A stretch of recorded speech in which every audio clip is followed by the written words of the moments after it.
السلام عليكم ورحمة الله وبركاته. ازيك يا حبايبنا؟ عاملين ايه؟ يا رب تكونوا بألف هنا وألف خير يا رب. كل سنة وانتم طيبين. ربنا يجعل عيالنا كلها هنا وخير وسعادة يا رب ان شاء الله بإذن الله. زي ما انتم شايفين يا حبايب قلبي، النهارده دورة الفراخ البلدي معانا. بسم الله ما شاء الله، شوية فراخ زي العسل كده، زي ما انتم شايفين كده. بسم الله ما شاء الله. عاد باين بقى البربري مديك. انت هتقول ده سنهم صغير ومش عارفه ايه، بس اكترتهم بايه؟ بيصيحوا او بقدموا. زي ما انتم شايفين معانا كده. بسم الله ما شاء الله، شويه فراخ زي الهنا وزي العسل. والفراخ البيضاء معانا اهي زي ما انتم شايفين.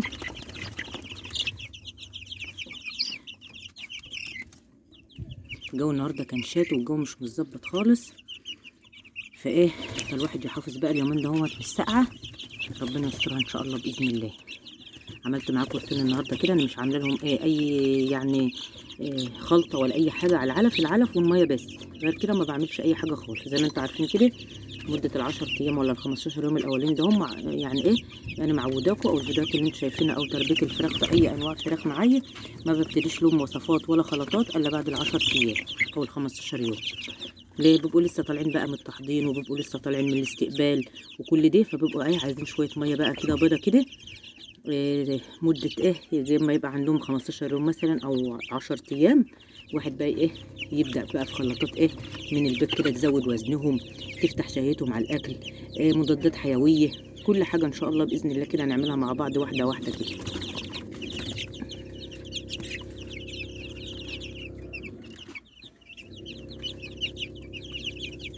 شايفين الفراخ البيضة بتاعتنا بسم الله ما شاء الله زي العسل. بكره اهي وسطهم كده زي ما انا قلت لكم، شوية الفراخ البلدي محرحشينهم.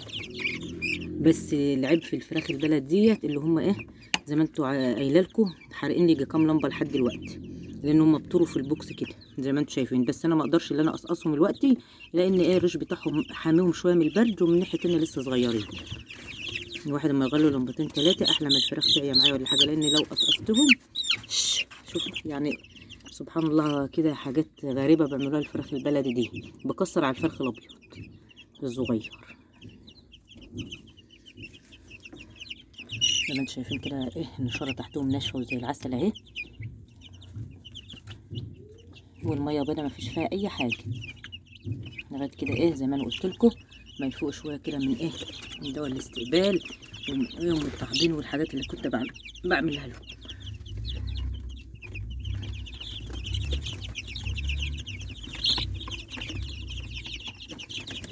الجو النهارده شتويه، امبارح برضو شتا والنهارده شتا. ربنا يسترها يا رب ان شاء الله باذن الله كده وتعدي على خير. انتوا عارفين قدر بقى زي ما بقولها، نص ميه ونص نار. فربنا يسترها ان شاء الله باذن الله كده، وما تقلش عن كده، والجو يدفي كده ان شاء الله باذن الله. لما الجو يدفي الواحد بيبقى مطمن على الطيور بتاعته، تبقى الطيور يعني ما انت شايله همها. من يومين الساعه ده هم بتبقى بيبقوا عايزين تدفيه، وبيبقوا عايزين انت تاخدي بالك منهم، علشان لا قدر الله ما يجيلهمش برد ولا حاجه. الفرخ واقف قدام البوكس ازاي عشان دي. انا اليومين دول عشان ساقعه ما بفتح لهمش باب البوكس ابدا. زي ما انا معوداكم، كان اليومين اللي فاتوا كانت الشمس بتبقى حلوه، كنت بقوم فاتحه والشمس داخله لي. اما انا امبارح والنهارده الجو ساقعه، يعني يا دوبك بصور الفيديو واقفل عليهم على طول. ربنا يسترها ان شاء الله باذن الله.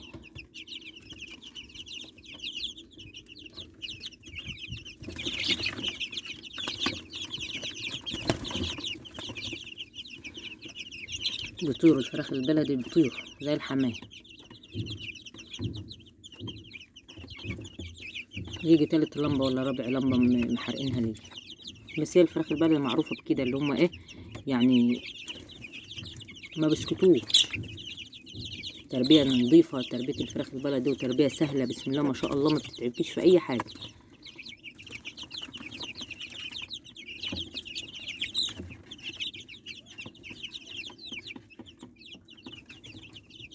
ومحرحشين شويه الفراخ الابيض حواليهم، وخلينهم زيهم بالظبط.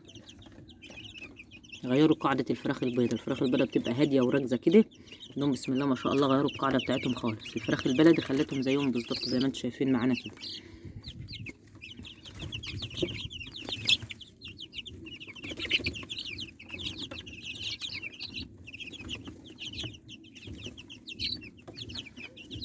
كل سنة وانتم طيبين يا حبايب قلبي. ما عادش الا 3 ايام بقى ان شاء الله باذن الله عن رمضان.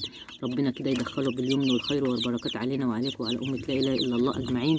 يا رب ترحم امواتنا واموات المسلمين يا رب. يا رب ترحم ابيهم واموات المسلمين يا رب. اللهم عافيهم واعف عنهم واكرم نزلهم واغسلهم بالماء والثلج والبرد ونقيهم من الذنوب والخطايا كما تنقي الثوب الابيض من الدنس.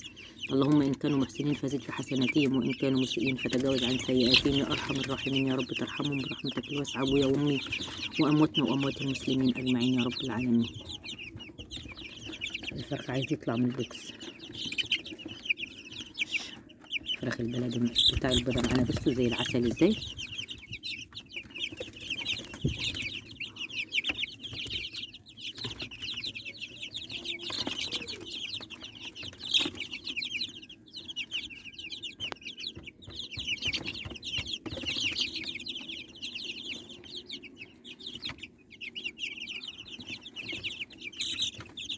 زي ما انا قلت لكم حبايب قلبي النظافه والفرشه الناشفه في اليومين ده الساعه ده دمت يعتبر الوقايه الوحيده للفراخ بتاعتك او اي طور عندك. الفرشه تبقى ناشفه تحتهم في اليومين الساعه ده.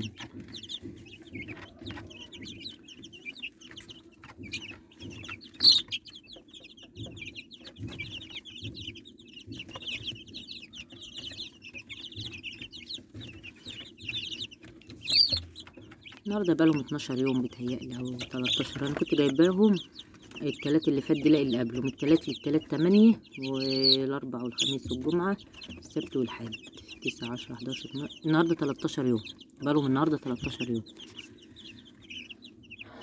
زي ما انتم شايفين ايه، مظبطين حالهم اهو جوه وايه مدفين بعض.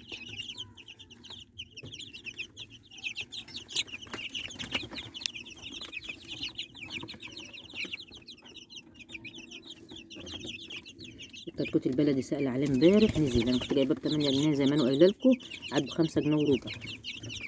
والفراخ البيضة عاد الكتكوت ب19 جنيه وب18 جنيه. انا كنت جايباه ب20 اللي هي الدورة ده اللي انا منزلاهم مع الفراخ البلدي. كان الواحد ب20. اما انا اللي كانت قبلها يعني اللي ان شاء الله باذن الله على وش الدح ديت كنت جايبه الواحد كان ب30 جنيه، كان ايامها ب30 وب28.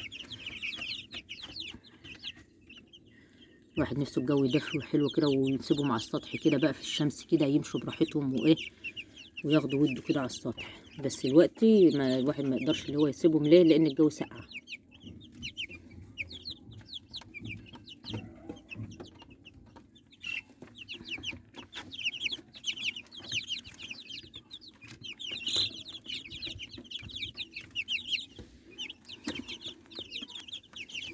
انا هقوم اقفل معاكم بقى يا حبايب قلبي دلوقتي لان الجو ساقع برضه، عشان ايه البوكس ما يستهواش عليهم وكده، لان فاتحه الباب وكده ما يستهوش مني لا قدر الله.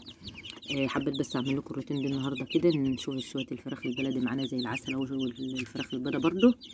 ومن ناحيه تانية يعني لو انت منزله بقى كتاكيت معايا وفراخ معايا ما تعملهمش اي حاجه المده دي، يريحوا ايه من دواء الاستقبال ومن التحضير اللي انت كنت عاملاه فيهم. ميه بيضه بس كده ايه مع العلف وخلاص.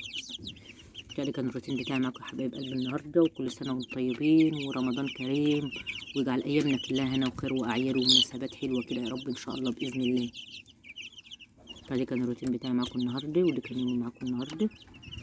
والسلام عليكم ورحمه الله وبركاته.